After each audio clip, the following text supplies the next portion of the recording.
That is the 911 GT3 RS Manthey. In this video, we're going to be finding out how much faster Stig can go around the Top Gear test track in it compared to the standard GT3 RS, explaining all the upgrades that turn this into even more of a downforce and track performance freak, and we'll be finding out whether it still has a sense of humour.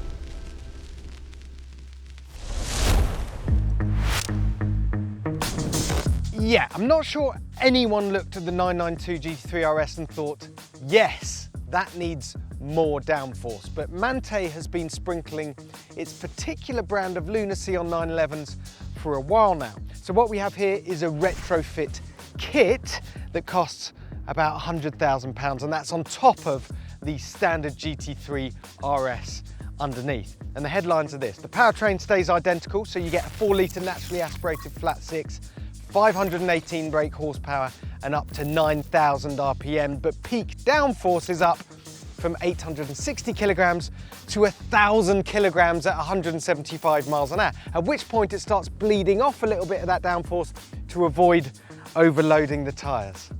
1,000 kilograms.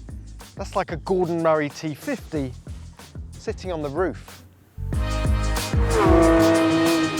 Exactly how much faster it is than the standard car isn't exactly clear. No official Nürburgring time has been posted, but our instincts say a lot.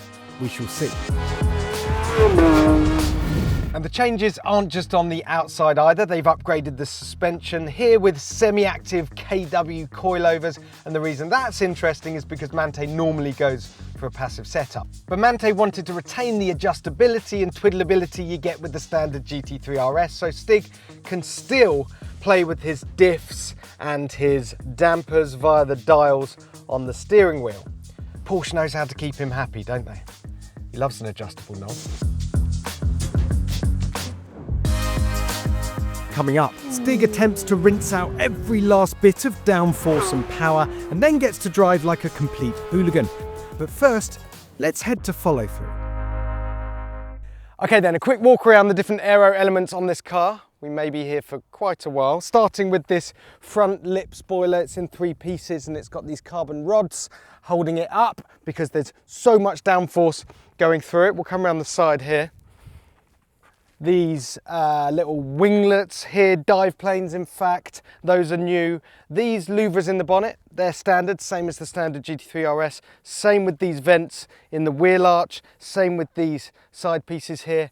This is new though, these strakes on the roof helping to channel the air back towards the business end of the car. You've probably noticed the discs on the wheels already to help this car cleave through the air more cleanly. And then we've got, where you would expect to find a rear windscreen, a carbon deck lid. The reason they've got that is it's a necessity for this carbon fibre fin that runs down the middle and looks incredibly cool. I'm going to come back to that in a minute. Right, the rear wing.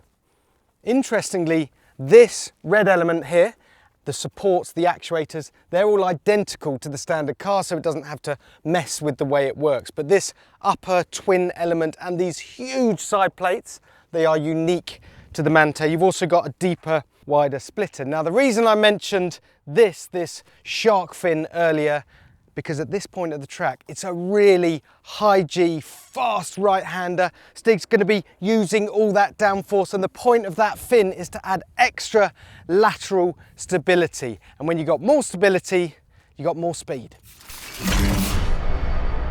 Right, enough talk. Time to see how fast Stig can make 500 horsepower go.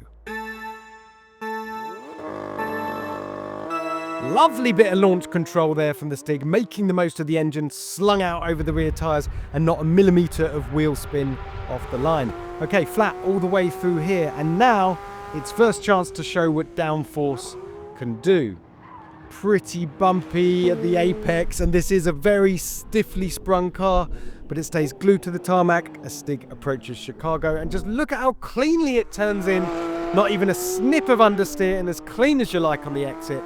If you wanted sideways drama, you've come to the wrong bit of the video. Right, into Hammerhead, and just look at that stability under braking. No squirm whatsoever, just locked down. And again, it looks so planted and predictable for the Stig. He'll hate that. Right, all the way up towards follow through. Let's listen in. Yeah, a lift of the throttle, but only a small one. And just look at the speed it carries through there. It might only have a 6-cylinder engine, this car, but my God, it sounds good at 9,000 RPM. Second to last corner here. Simply not fazed by the surface change. Final corner, no drama, and yeah, that's going to be quick. Right, let's see that again, this time from Stig's point of view and against the clock.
Holy crap, a 113.3.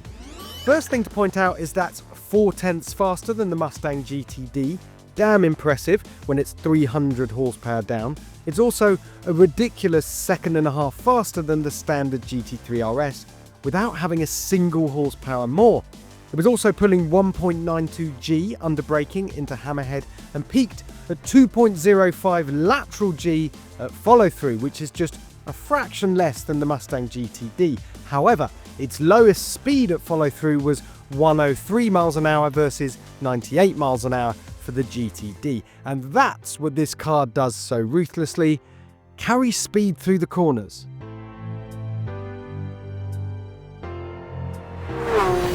Okay, so here's what happened when we told Stig the tyres were going to be binned anyway.